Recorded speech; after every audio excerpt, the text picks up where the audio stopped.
Good evening, ladies and gentlemen, and welcome to another episode of Through My Eyes with Professor Bolaji Akinyemi. Prof, you are welcome again to the program, and thank you for your time as usual. Thank you.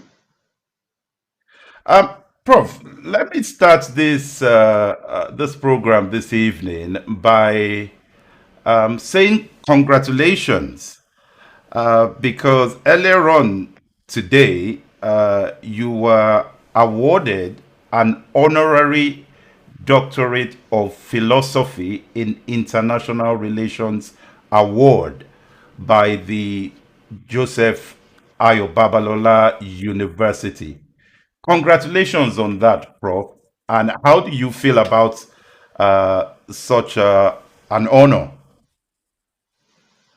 Well, thank you very much for your felicitation. I suppose usually is a sign of gray hair, plenty of it on my head.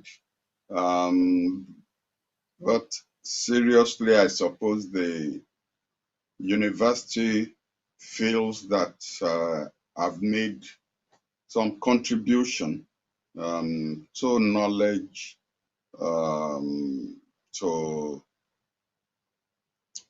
the in the field of international relations, um, and also in the foreign policy field in general, sufficiently to attract the attention of the university. But it's good to be recognized by one's own community as such. And I'm grateful to them and I'm pleased. Um, Prof, you also delivered a speech today at the convocation ceremony of the university. You talked about the new world order, a post COVID 19 world. And Prof, there's some statements you made there that I'm sure our viewers here would want to hear you talk about a little bit. You said COVID 19 did not abolish this world structure, but it restructured it by narrowing the gaps within the structure. Prof, what did you mean by that statement? Mm. Kind of the statement that a professor will make, and then he starts scratching his head as to what exactly is the message he's trying to convey. But what I was trying to illustrate was the fact that the usual world structure, as we know it, is in a hierarchical form made up of high income powers, medium income powers, and low income powers. That's the usual structure. Now, what COVID 19 had done is to narrow the gap between the high income powers and the medium income powers, and the gap between the medium income powers and the low income powers. What do I mean exactly by that? What am I trying to say? When you have a pandemic where there is no cure, uh, dead bodies are being carried out of hospitals every day in high percentages, whether that hospital is located in Washington or London or Kigali or India or China or Lagos, anywhere in the world. Well, it's made nonsense of the differential in the capability to handle health crisis, because this one is just more than a crisis. Um, and to that extent, you cannot start talking about high income countries when you are dealing with the mortality coming from COVID-19, or medium income countries or low income countries. Frankly, they've all just become countries floundering in their attempts to cope with COVID-19. So that's what I meant by saying that COVID-19, why not abolishing, the hierarchical structure between the high income, medium income, and low income. It has, however, in narrowing the gaps, restructured it. All right. Prof, you also said something which we would love you to speak a little bit more on. You talked about speculative paradigms. You talked about uh, us starting to see an intense nationalistic phase in the handling of issues post the pandemic. Could you explain that a little bit more, Prof? All right. Now, when I talked about speculative paradigm, what I meant was nobody's really sure of what the post COVID-19 world is going to look like, but we can make intelligent guesses. And intelligent guesses, in order to be rational, will have to be dependent on the actual realities as we see them, of the reactions of various countries to the pandemic. So to that extent, one is not just talking off the top of one's head. Um, um, there is a correlation between the speculation and the reality as it is. And the reason I said that is we are likely to see a more monopolistic and a more nationalistic world is, and we've dealt with that issue actually on this platform. The panic reaction by several countries to the pandemic had been to try and get their own industrial base to, in the medical field, in the supplies, medical supplies, PPE, anti-COVID-19 drugs, to get them by crook or by hook to produce massively rather than importing or trying to import from the other parts of the world as it normally would be. You'll recall that a lot of countries, if not most countries, took a bashing from their population as to why were they short of PPE equipment? Why were they short of drugs? Why were they short of this? Why were they short of that? And what have you? So, in order not to be caught flat-footed again, countries now started pumping resources into those industries that produce these things. That's the first thing.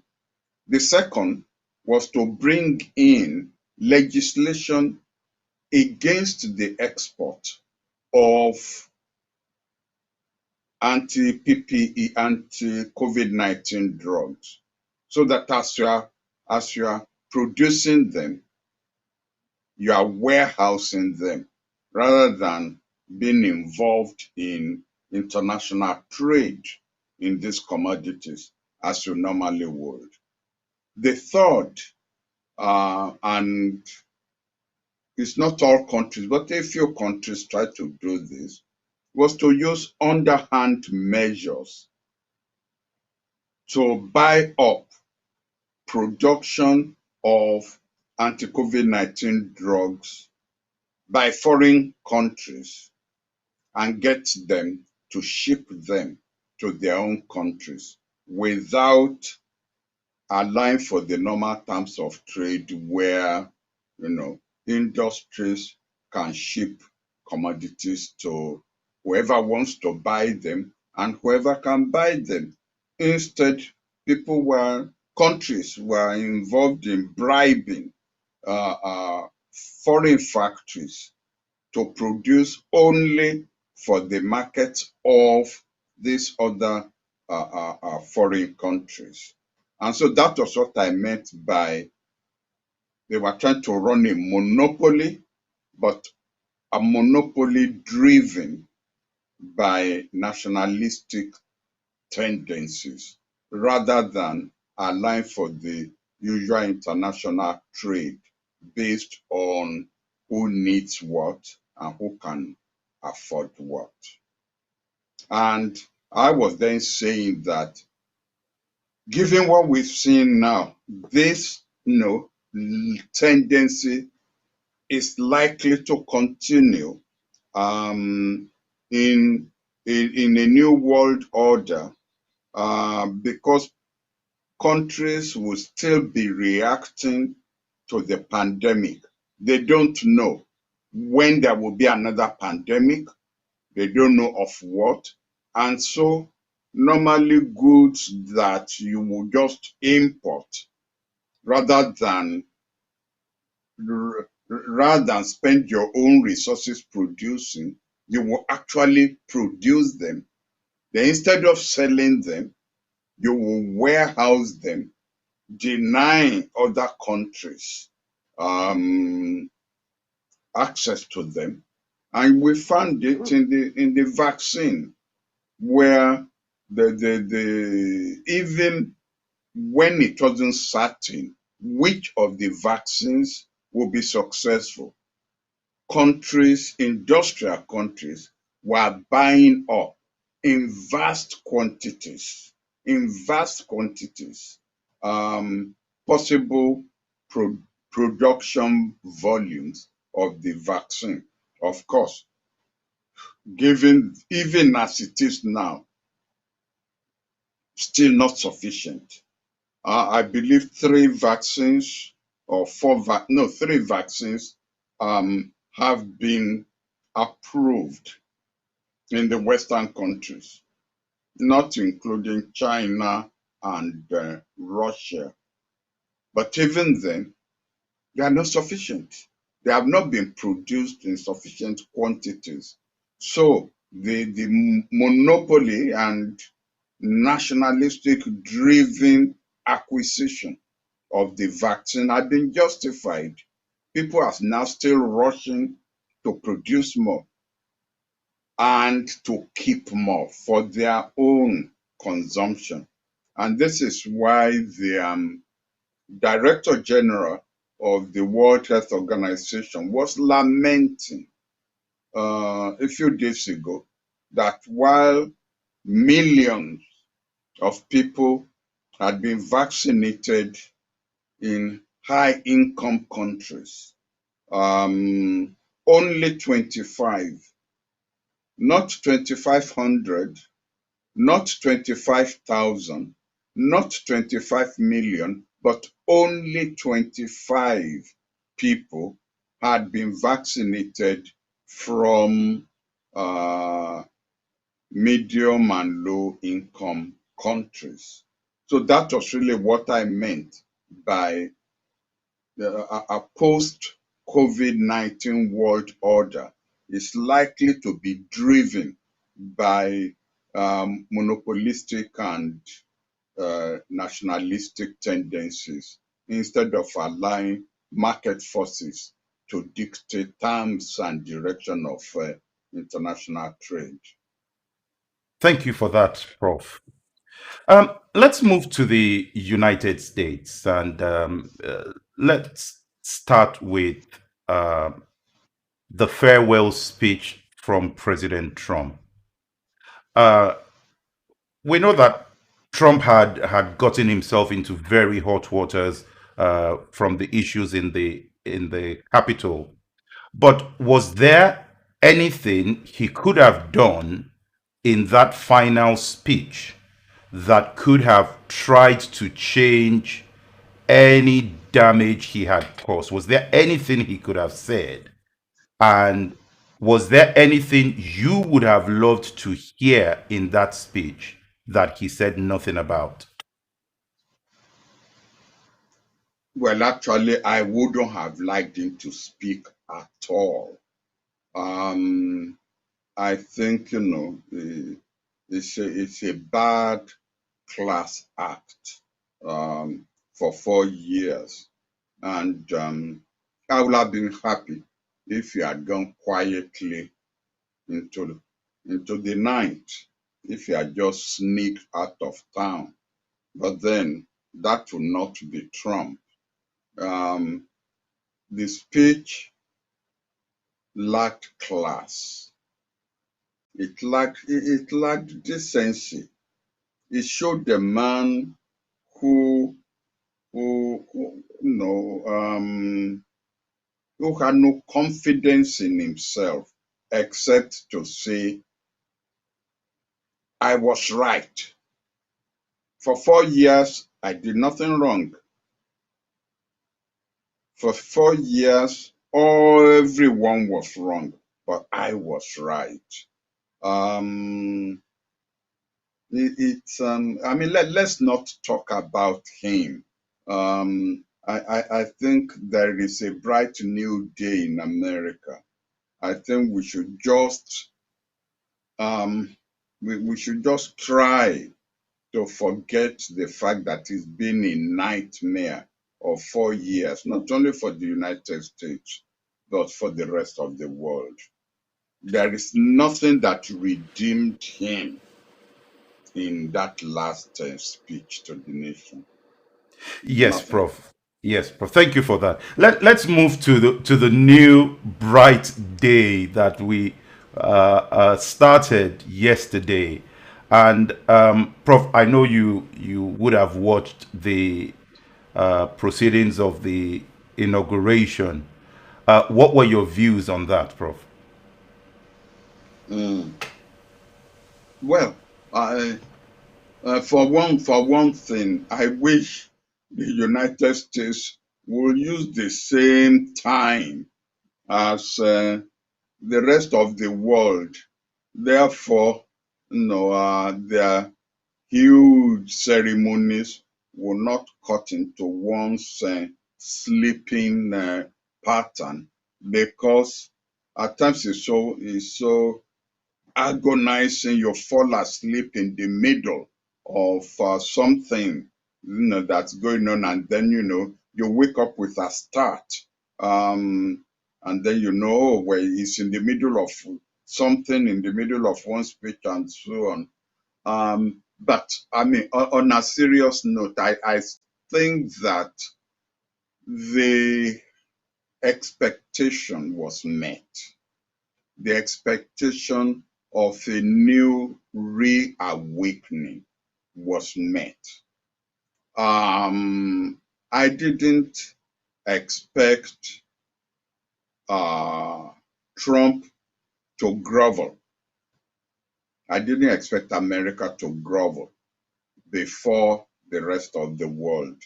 And Trump, in his inaugural speech, did not grovel, even while admitting that there were things that had gone wrong.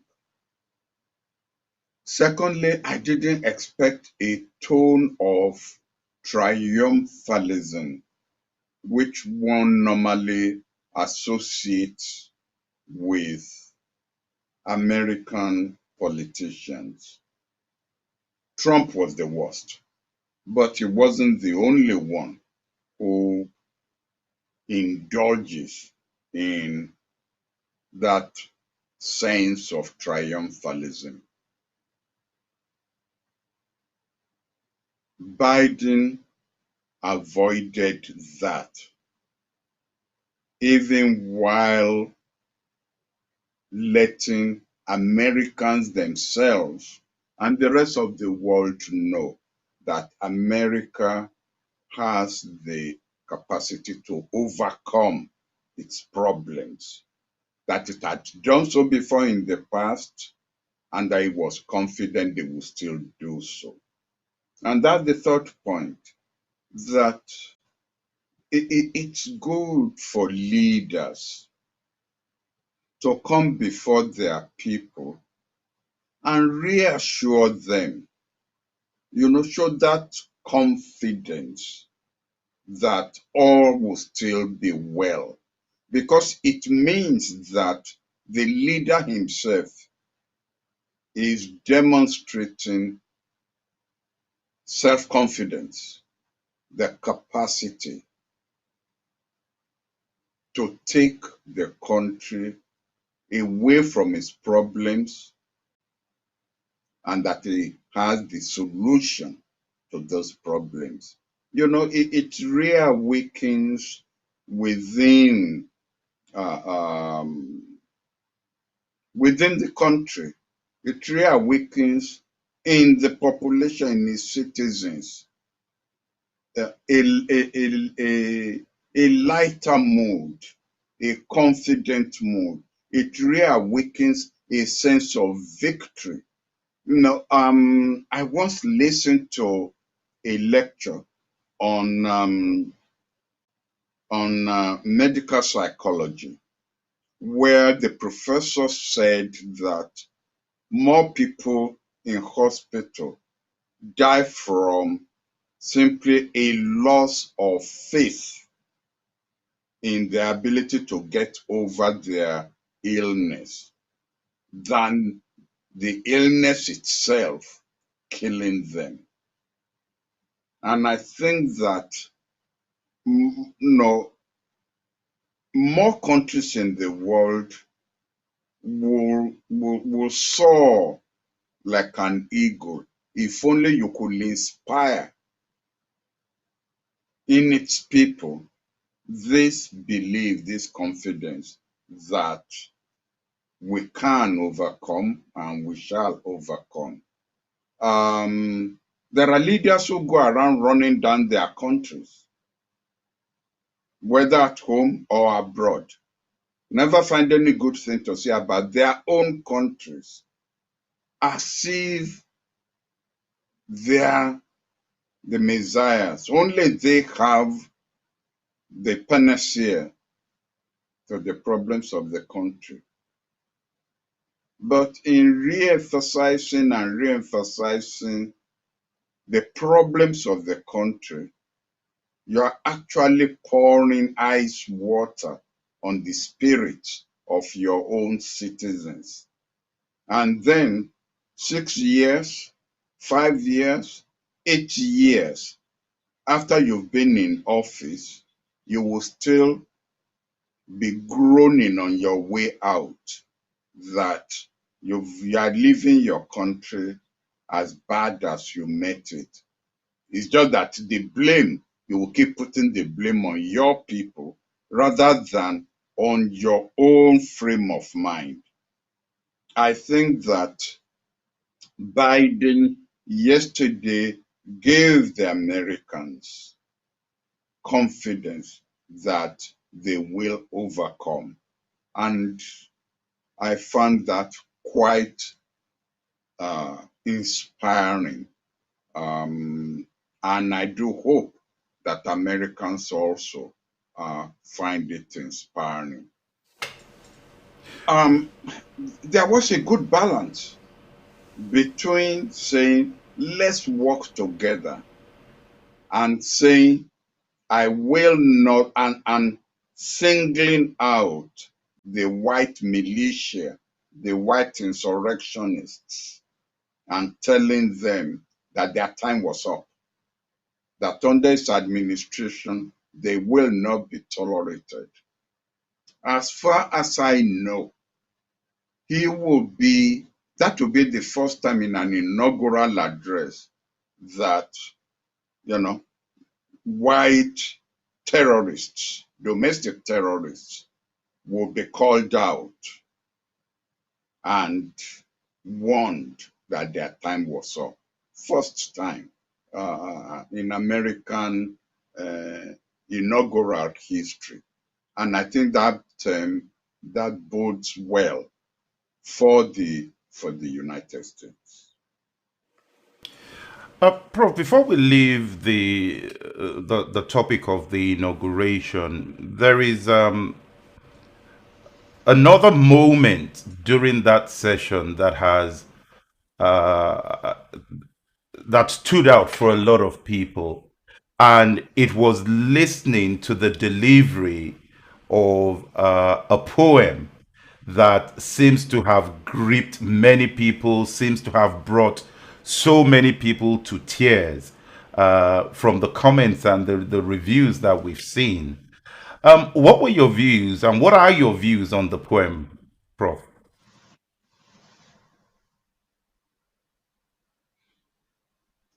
Well, literary deconstruction is not my field.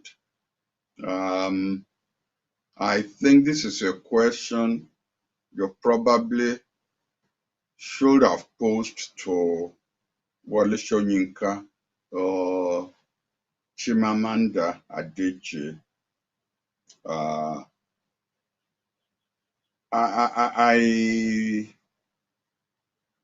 for someone of that age, it showed incredible talent. I think this is a talent that should be nurtured. Um, the confidence to stand before a world audience, before the most powerful man in the world, before powerful men in the United States, the Chief Justice, former presidents, uh, senators and what have you, and speak with such poise. One could not help but be impressed. And it was, she caught the spirit of the day because it was a poem of hope. It was a poem of optimism, a poem of celebration of light over darkness, the morning over light, over night.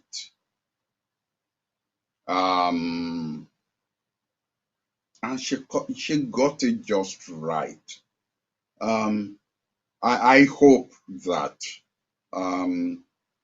she would develop in an environment that will nurture her talent. We may be looking at a future Nobel Prize winner in poetry. Thank you for that breakdown, Prof.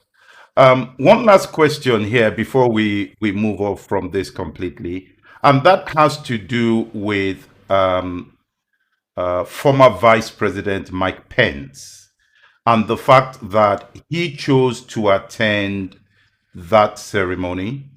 And as we saw the pictures of him leaving the building and the interaction going on between him and the new Vice President Kamala Harris, There was that sense of it seemed like a jovial situation. They were laughing. Both families seemed to be to really hold together a sense of unity as one was watching the footage. But Prof, my question to you is this: what sort of legacy has Mike Pence left for himself by attending that ceremony? Well, there are two schools of thought.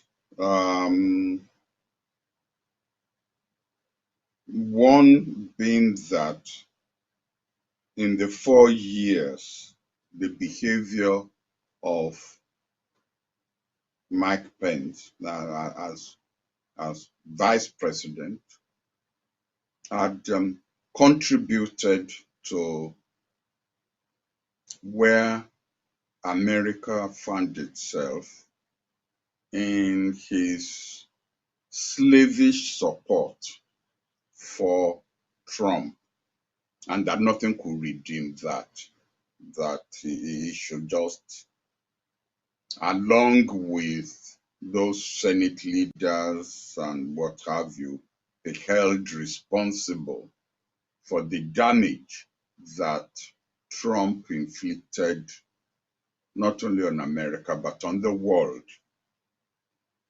On the other hand, the other school of thought said nothing became of him like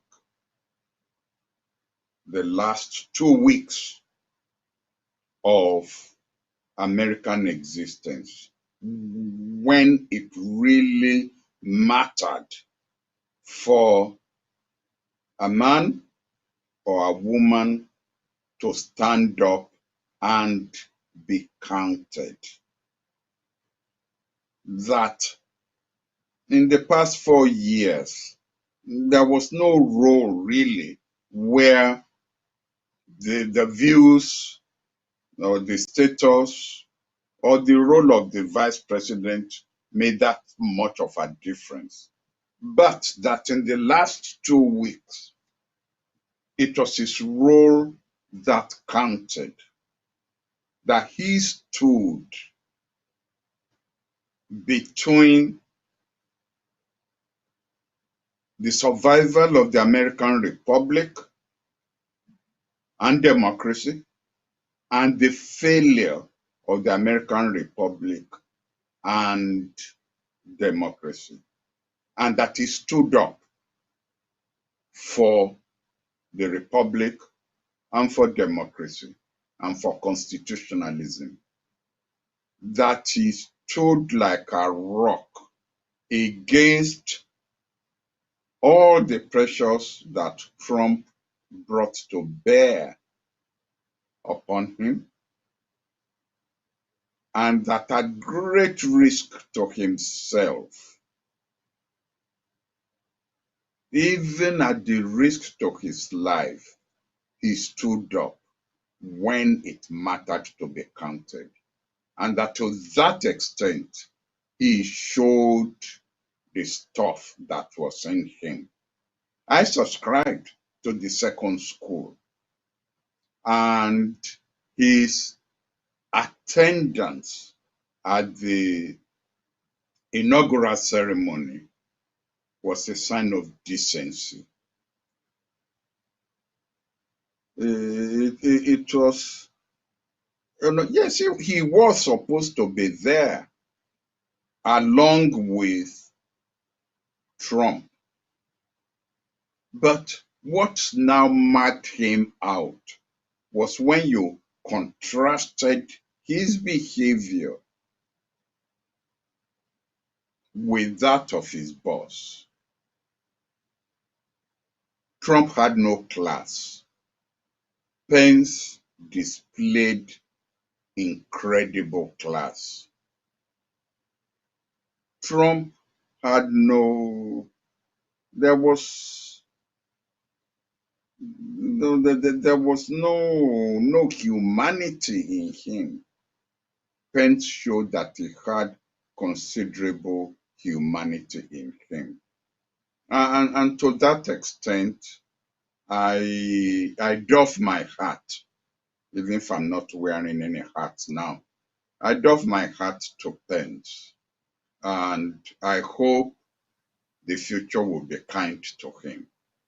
American politics is very cruel and very ruthless, but I hope future and history will be kind to him.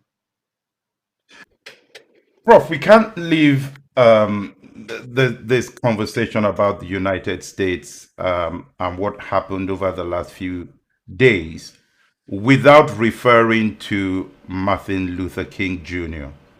And he said this: I still have a dream deeply rooted in the American dream. One day this nation will rise and live up to its creed. We hold these truths to be self evident, that all men are created equal.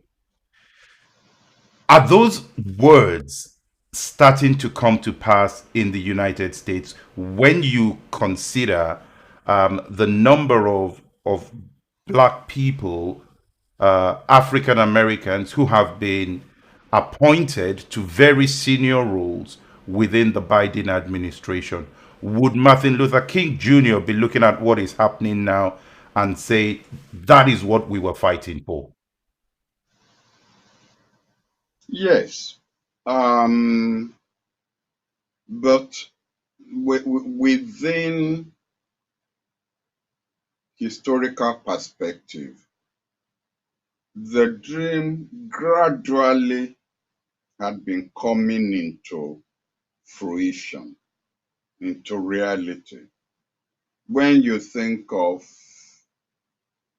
the appointment of Thurgood Marshall as the first African American justice of the Supreme Court,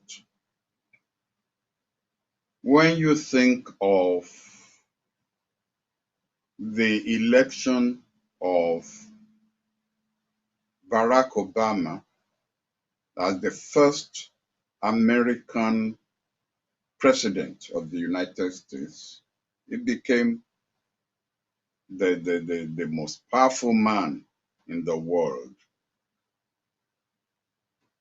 When you think of the various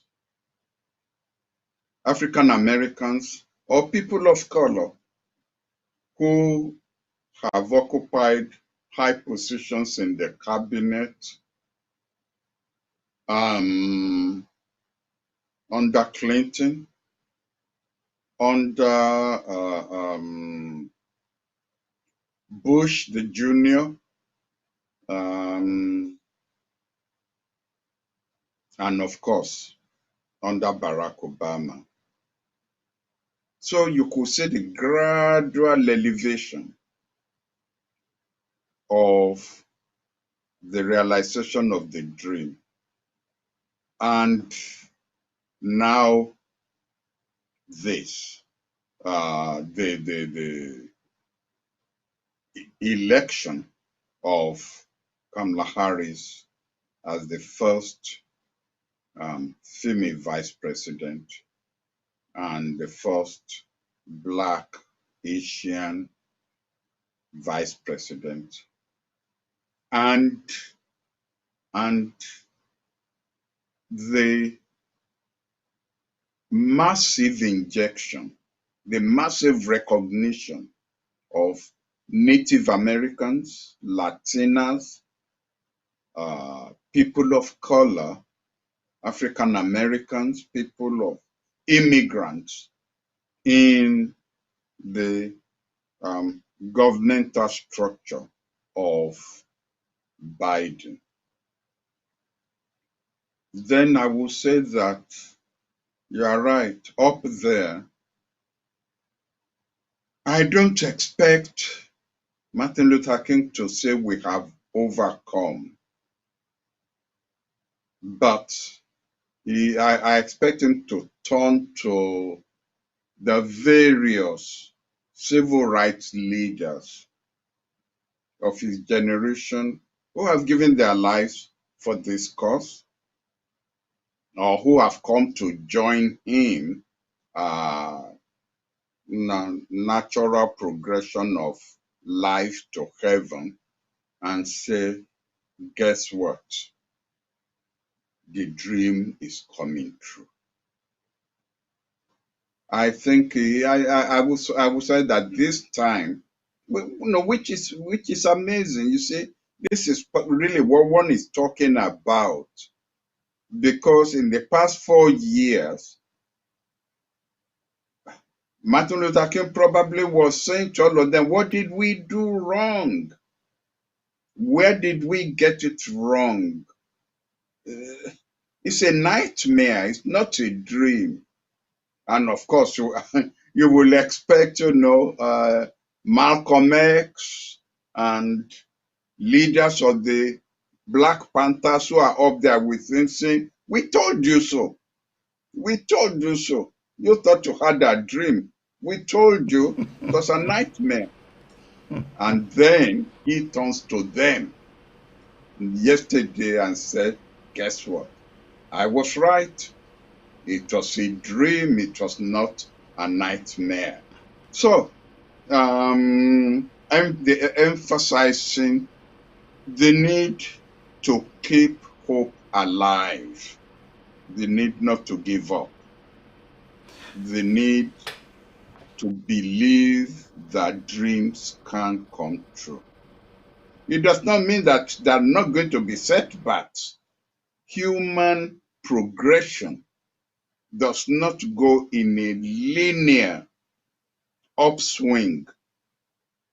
At times is, 3 steps forward, 1 step back, 3 steps forward, 1 step back, especially because of this thing we call democracy, where the vote of a drunken citizen is equal to the vote of a nuclear physicist. There will continue to be setbacks as there will be pushbacks from the illiterates, pushbacks from dangerous elements, from the Hitlers and Mussolinis within a society. There will be pushbacks.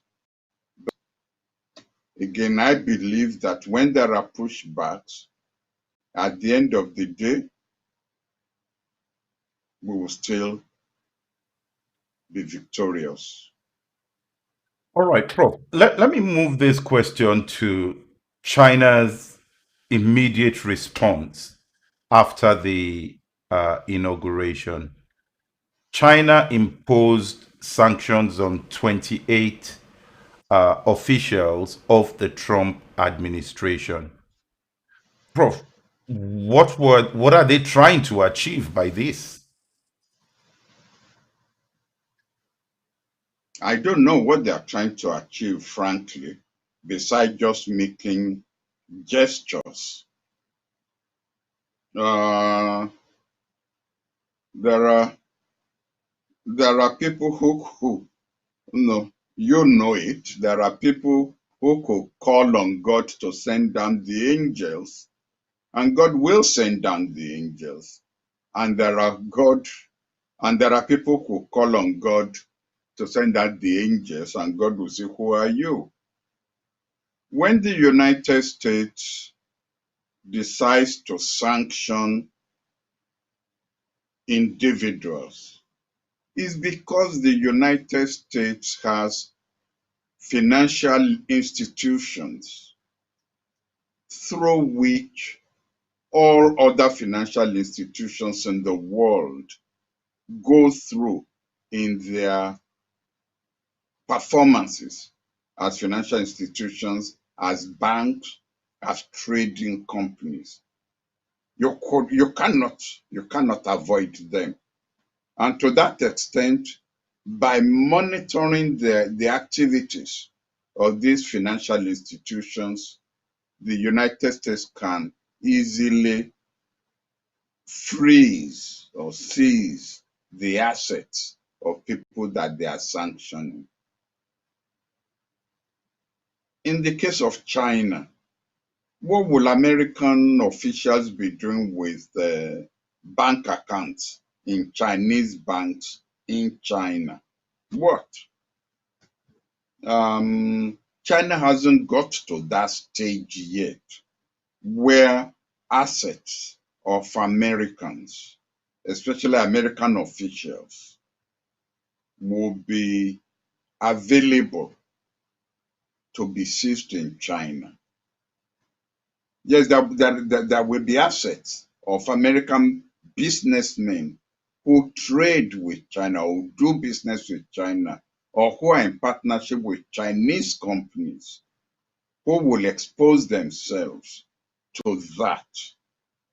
But when I look at the list of the American officials which China has said it was sanctioning, I think it was just more a gesture, just to let the world know that there are American officials who have not, who China perceives as having the anti-Chinese, and that they are just singling them out for mention, not that China can do anything about them. Of course, that is not to say that it's a totally useless exercise, because it means these American officials will be very careful to invest in even American companies who are doing business with China, because then they expose themselves to economic sanctions. They will have to be very careful that they don't invest in Chinese companies doing business in the United States, because then they expose their resources. So to some extent, the action by China puts a limitation on the financial and economic activities of these American officials, but not sufficiently as to cause them to lose any sleep. Prof, there's a question that has come in here that I want to pass to you. And it's, I think what the person is saying here is that though um, President Biden struck a chord around unity of the American people, he has almost immediately, leaving the inauguration stand, went off and has signed executive orders that are stopping some initiatives that former President Donald Trump put in place. Is he setting himself on the war path with the Republican establishment by doing that so quickly? No, no. Um, Number one, that's an assumption that the American Republican establishment uh, was in cahoots with Trump. They were not. They were afraid of him, but they were not.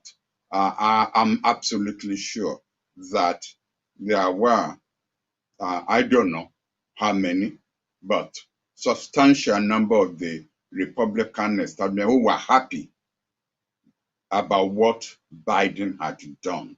That's the first point to make.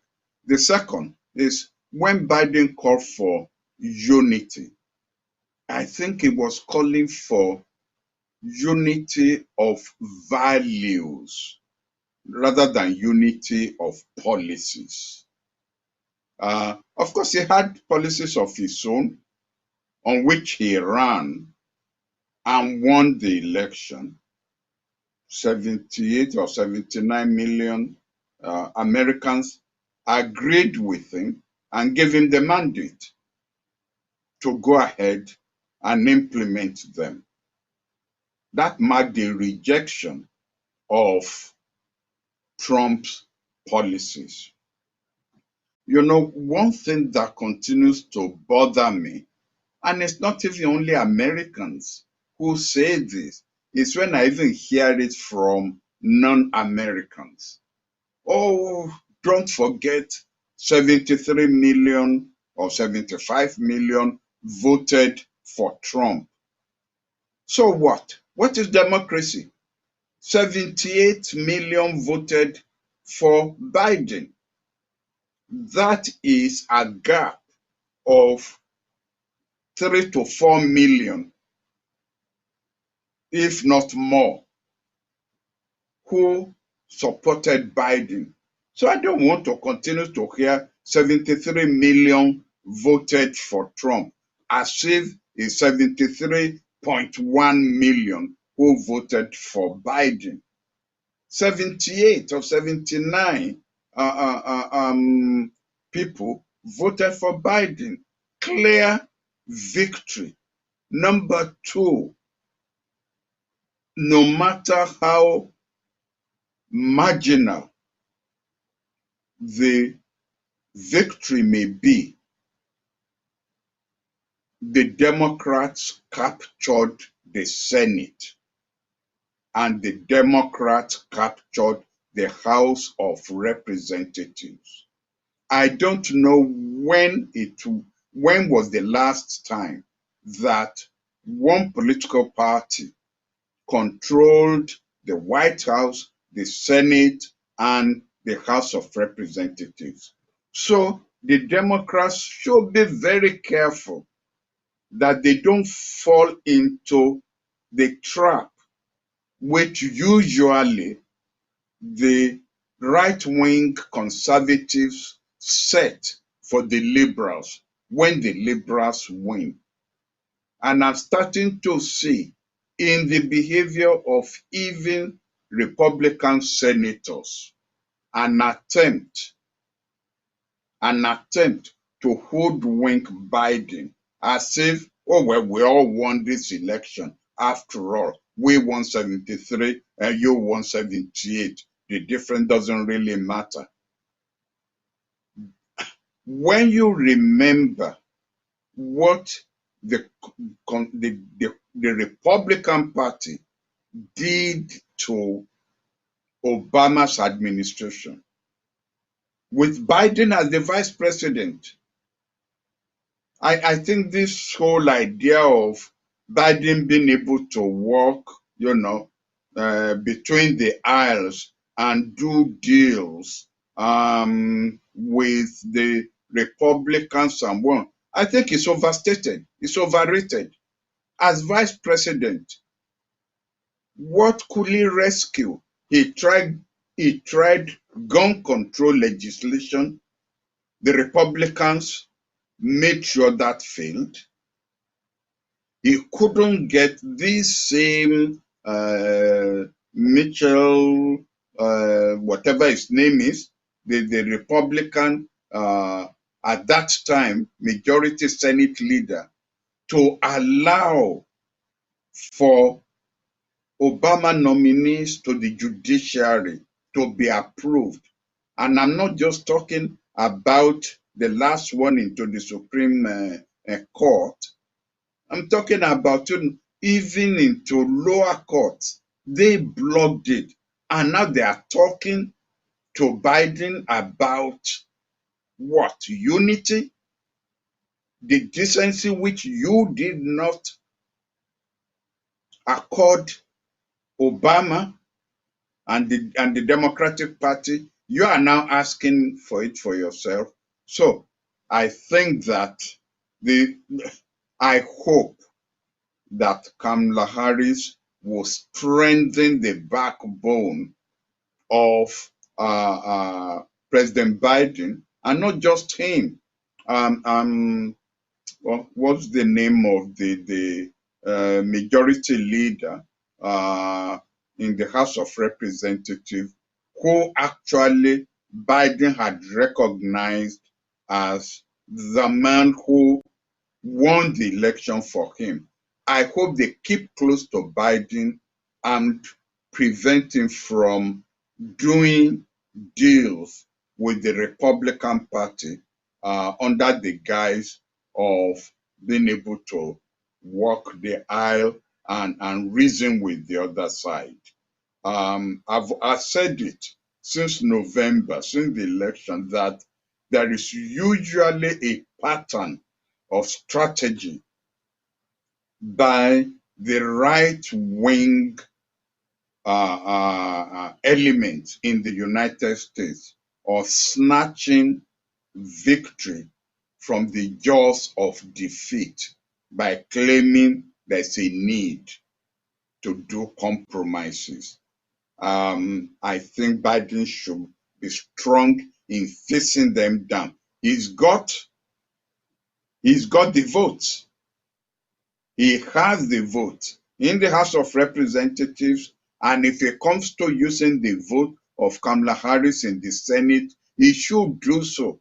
And I believe that, again, I think I said it on this program, I think there are about 7 Republicans, senators, who really Biden can count upon. But he's got to show strength in, and clarity in pushing his program rather than the right wing elements in the Republican Party.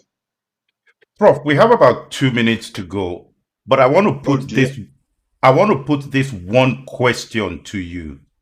And this is what has happened in Uganda, where the United States ambassador had attempted to visit the opposition leader in his house after the elections, which he lost, and the Ugandan government denied that access. Do you see that turning into any sort of wider diplomatic issue? Um, this is one of, let me answer a question you didn't ask. This is one of the consequences of the fiasco of American election itself. Um, I am surprised that the ambassador himself or herself would at this time have made such a gesture. Yes, it is true that I expect the United States under Biden to show a commitment to human rights and civil rights, the rule of law in Africa, and to face down African dictators. But it's too early in the day from my point of view. It's only 2 weeks ago we saw insurrectionists taking over, not attempting to, but actually taking over the American citadel of democracy. And the new American government are just coming in yesterday. I think the ambassador himself should have given the new administration time to settle down rather than presenting a situation that may lead to conflict between the administration and Museveni in Uganda. So really, I don't think the ambassador behaved wisely. But nevertheless, a mouse does not twist the tail of a lion without asking for trouble. The Museveni should be careful. The United States is still a superpower.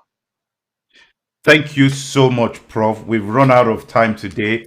And to our viewers, thank you so much. Those of you on Facebook with the comments there, on YouTube, Instagram, thank you very much for joining us this evening. We'll be back again next week, same time, 7 p.m. UK time. Prof, thank you for your time as well. And once again, Congratulations on the Honorary Doctorate of Philosophy Award. Thank you.